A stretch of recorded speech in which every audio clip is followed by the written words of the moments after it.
Hey, Brian from Snake Bytes here. It's my favorite time of the year, and that's egg laying season. All that hard work ready to pay off. You're watching Snake Bytes.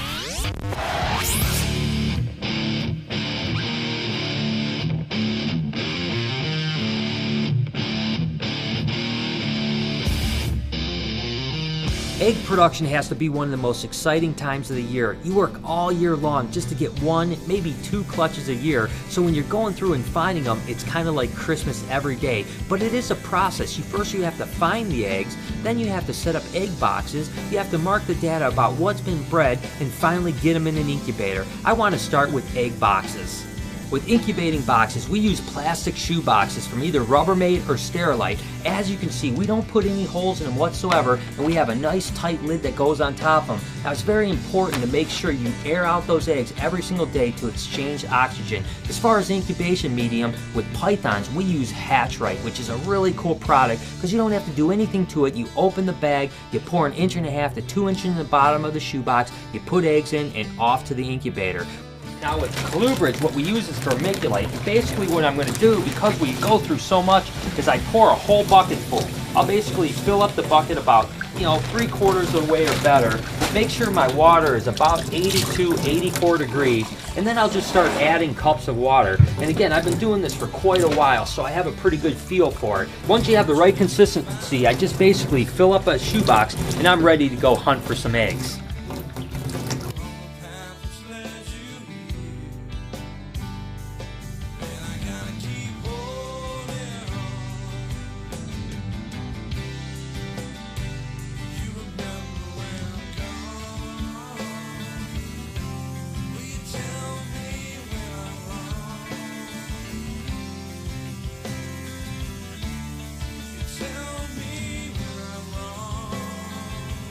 What we do every morning is go through and check all the females to see if there's any eggs.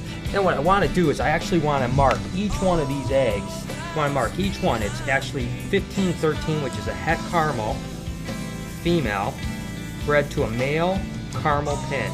And then I go back and I actually enter the same data into my egg data book so I can go back and make sure I can track what the lineage of each animal is. Because I use really shallow egg boxes, when I get a clump of eggs like this that are piled kind of high, they won't actually fit in the egg box. So what I do is I actually very gently tear them apart. You gotta be really gentle like this, but to be honest with you, they're pretty good if you can catch them in the first 12 or so hours. What I basically do here is I've got boxes that are already acclimated to the right temperatures in here waiting for eggs. Just basically pull them out, I open up the lid, and I'm going to put these eggs in. I'm going to just barely dimple them into the substrate. And depending on the type of animal I have and the amount of eggs that that female lays, I'll go anywhere from 6 to 10 eggs per box. Colubrid eggs are a lot like python eggs, with the exception of I really don't mark the actual eggs, I just mark the box that they're in. So after I find the eggs, I go back and I actually pull the egg box out and I gently make sure that I get the female out without either hurting her or the eggs. You can see this one's pretty tangled up in the eggs, so you have to be really gentle with it, or she's going to either hurt the eggs or she's going to hurt herself. So I just very carefully let her actually wind. You can see she's actually pretzeled right into the egg, so I just let her wind her way out. I'll actually set the eggs aside for a minute, get her back in her cage so that she can get fed up and hopefully bred for another time. Set the egg box aside, and what I do is I basically count how many eggs there are first in this litter, or in this clutch. 12 eggs. So I go ahead and I do the same thing, but this time I don't separate them. I just leave them right as they are. Then what I actually do is I'll take the clutch number, so how many clutches I'm up to right now. I'll write that down, and I'll write the female as well. So she's actually P number 4. She's a black and white cow king, and she's bred to a high black and white cow king, so a really pretty snow cow. And then to make sure that we know that this female is laid, which means that she's ready to feed again, and she's going to get bred here in a couple weeks, I'll go ahead and mark her with a red dot, the 27th, and she's ready to go. Being that colubrid eggs incubate at 82 to 84 degrees, and we keep this room at 82 to 84 degrees, there's really no need for an incubator. So what we do is we just set them up on a shelf. The thing that's really cool is these guys will hatch in about 60 days. We'll check them every day, exchange that air, and in about 60 days we're going to have some cool baby snakes. Snake myths, fact or fiction? Alright, Bri, back by popular demand, I got a myth for you regarding bites. Our viewer wants to know if an ice cube will help a snake release after it bites. Well, this is a pretty interesting myth because almost everyone knows snakes do not like cold. So what I think we need to do is find a couple snakes that are willing to bite and stay attached, and then use an ice cube to see if we can get them to release. So, what do you have in mind? We gotta go back to our old faithful Chewy. I do miss seeing him in pain. Chewy, ice cubes, snake. Will it work? We'll see.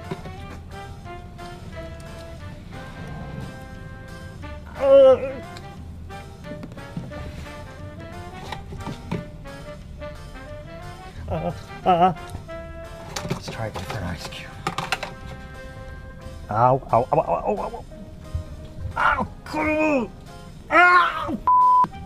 This ice makes a bite hard. Ow, get me. Didn't work. Alright, Bryce, so how'd it go? It went really well. We have a snake called Blindy that was born without eyes, and she's always happy to bite. This time she didn't let me down. She bit and hung on, and I'm telling you what, that ice didn't have any effect whatsoever. She would not let go. Alright, Bryce, gonna be fact or fiction? This is total fiction. Fiction. You really got a snake named Blindy? It is true. Come on, I never heard this. Fiction.